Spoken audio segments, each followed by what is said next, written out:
So what I'm going to do is I am going to be taking an image and creating a flattened image of it in a form that is called Stuckism. So just for a reference image, I wanted to show you this very flat, almost a pop art style. And what I'm going to do is I'm going to create that using Photopea today. So what I've already done here is I have already taken a photograph of myself with Photopea, and all I did was I clicked take a picture. And I edited out the background, and the first thing I'm going to do is I'm going to select all of the area of my skin. Now we could, and I already selected it, but we could do this using different layers and having different values, but for this we really want it to look very flat.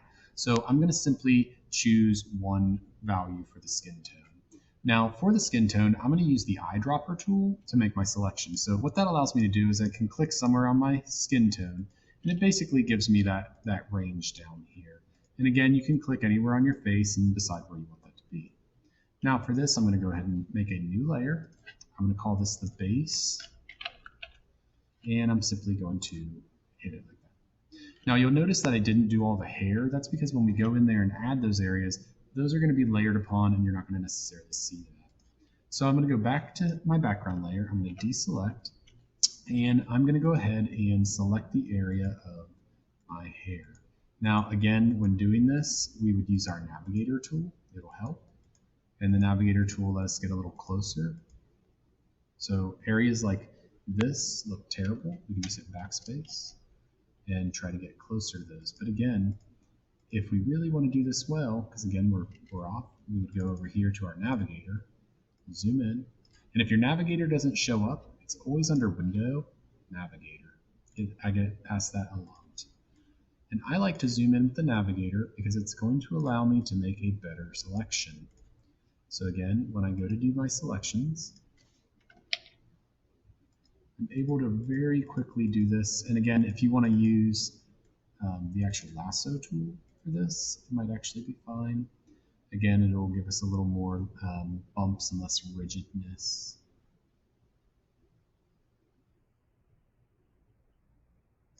And then again, we're going to use the eyedropper tool, grab the hair, so whatever we want to make the hair, and we can fill it in. Again, make sure to make a new layer, put it on top of the base. We're going to call this hair, and we're going to fill that in. Now you'll notice I used two separate selections, and I'm going to do that again, but I'm going to keep it on the same layer. And again, our goal is that we want it to appear flat. It's very two-dimensional.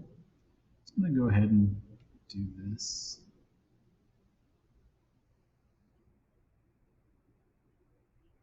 And again, I can go in and do this. I can go ahead and move the navigator. And if you want, you can totally add more value to things like the hair. We can even do that later because we're not losing anything right now. We are on a separate layer. But if we wanted to make two different levels of color, we could certainly do that.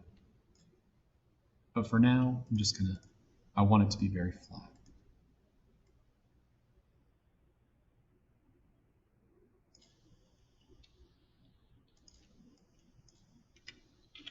But here's a spot that I missed. I'm just going to do that by hand. And again, like I said, I think we would definitely add maybe a few highlights and lowlights to make this look better. So again, we're still going to need to do areas of like my beard and that kind of stuff. But let's go ahead and look at the eye, just so you can see how progress will look. So for the eye, again, I'm going to make another layer. And for the eye, you can actually have several different layers here. So all I'm going to do is go over the eye.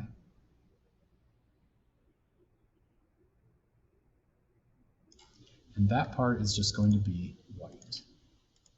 Again, if I use my eyedropper tool, it's a little too similar to my skin tone. So that's something you might need to mess with. I definitely wouldn't want a solid white, but we'll just go ahead and do that. We can always change it later. It's a separate layer. That's why we're doing it. And again, you can use the fill bucket. A lot of times when I have something like this, I'll just go ahead and do that. Okay, let's go ahead and do both eyes on the same layer here, just for simplicity.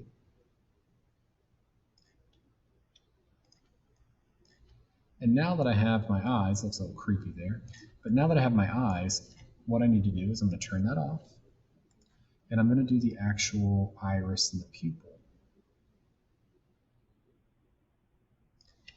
And again, if you want to change your eye color, go for it. We can make our eyes, I'm going to use this blue.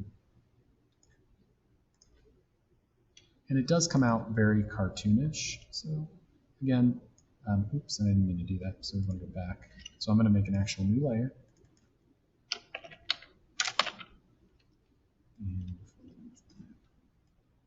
And we're going to do them both on one layer just for simplicity again, so we know where it's at.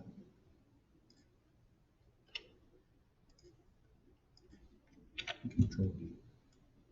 Now, when I layer these, again, we need to make sure that they are in the correct orders. And again, if you feel like, oh, there's too much white, we should need this to be blacker, we can fix that, but we haven't done the black yet. So the next thing I like to do is I'm going to do one that's just called black contours, or we'll just call it black lines. These are our descriptive lines, and what we're going to do for these is areas like the eye. I'm going to come in, and I like to use the polygonal for this because I do like it to look a little more choppy.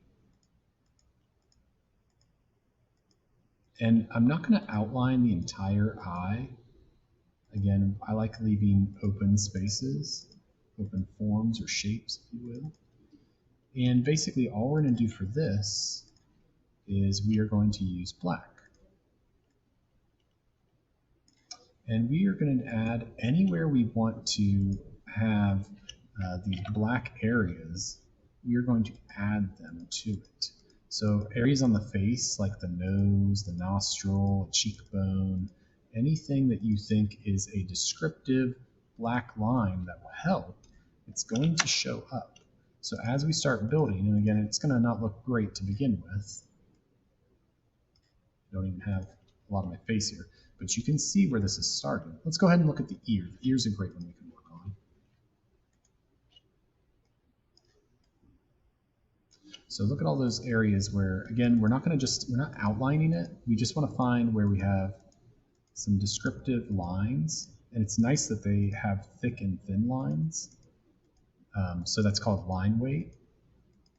Line weight's a great tool to make things look good.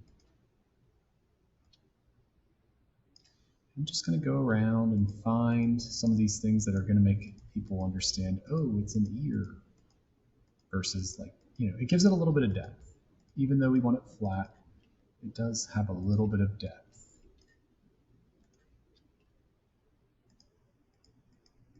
And again, if you are all for the lasso tool and not the polygonal lasso, it's your call. I feel like when I do the polygonal lasso tool, it's just so much easier for me it's just more relaxing.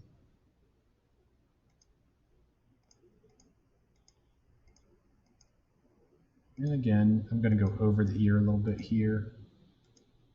If it's too thick, we can always fix it later. Just trying to get a view of it.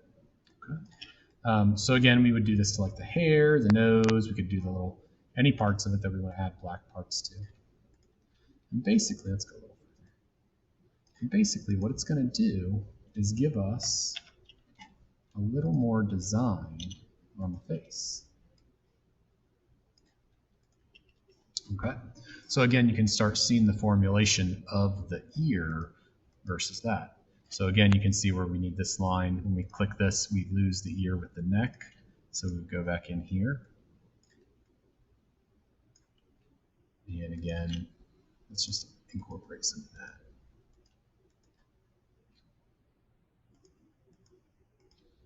And again, I'm going to make it a nice thin line. So we don't want a bunch of just heavy weight lines for no reason. And if I zoom out, it should start to look more like an ear now that I put that extra line. So again, right in here, we probably need another one. Let's go ahead and let's focus on the nose this time. All right, again, I'm not going to just do every little line, but where I feel that the lines matter, I'm going to do. And again, I'm still on my black lines layer. We could even do more if you wanted to incorporate more than just one black lines layer. There would be no problem with that. But I don't think I need it. And again, if you accidentally deselect, just go back in there and you don't have to redo everything. And that's what the history palette is.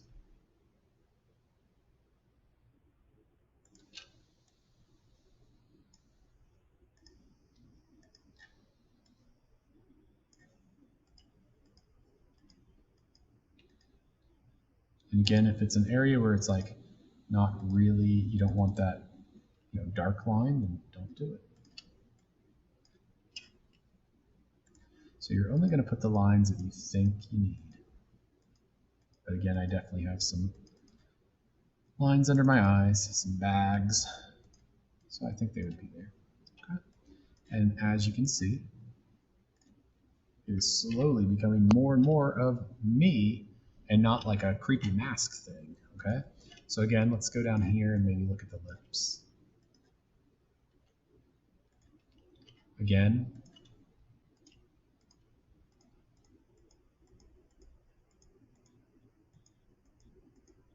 you could do the lips a different color. So that could be a different color. I think what I'm going to do though is for now, I'm just going to put a black line because when we go to do the beard, I think it might help out. And again, it's something that we don't know yet. So let's do that, and then let's go ahead and do the beard.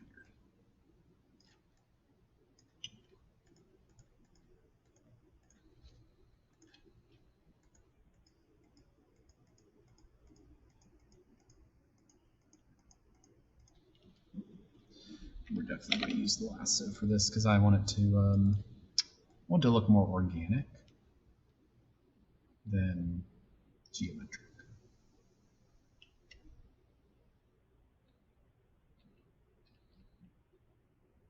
And again, we can come in and do more to this later.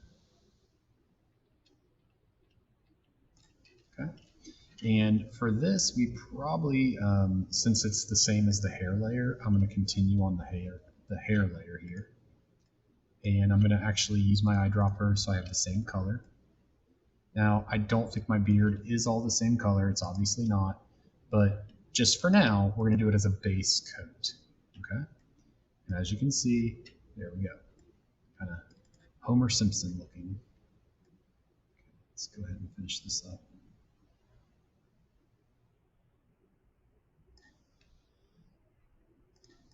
And again, this is just a practice. We would add a lot more to this. Just seeing how it works.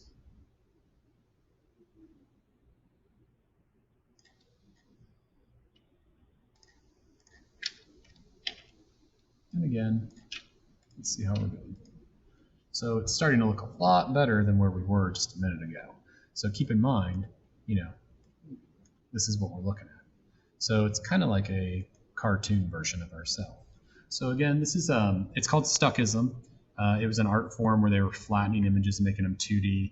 I definitely like it. I think it's going to work out pretty good. We still have to do the area for the eyes, things like that. But this is a great start, and I think this is covering the basics enough for you to work further. And that's the bell. So I gotta go. Bye.